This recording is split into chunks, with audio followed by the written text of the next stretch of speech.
Hi, I'm Daniel Panken, and this is my personal reflection for James McBride's The Color of Water.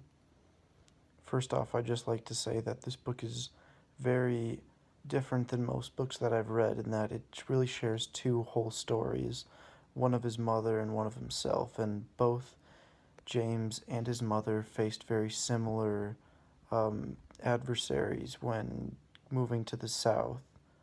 One of those was the KKK, and basically just throughout the 60s, and just racial prejudice in general. For one, when, for example, Ruth feels a lot of prejudice when she likes a black boy from the same town as her, but it will never work out because he's black and she's white, and nobody would allow that to happen, especially um, during the 1930s and so on.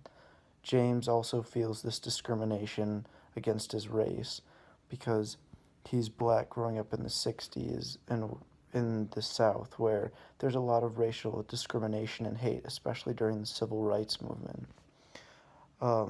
One very evident theme is rebirth in James McBride's The Color of Water for both James and Ruth throughout both of their stories.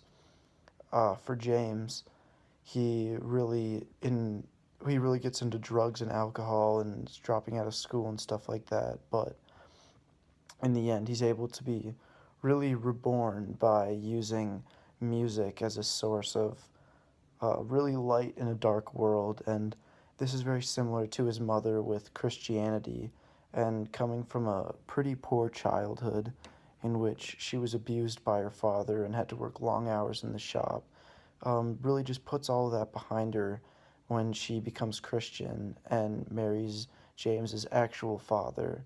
And that just really helps her move on with her life and just helps her become just a much better person in general, and just really helps her also with parenting as she takes her kids to church constantly. And yeah, so basically that's my review. I really liked the book. 5 out of 5 stars. Daniel Pankin signing off.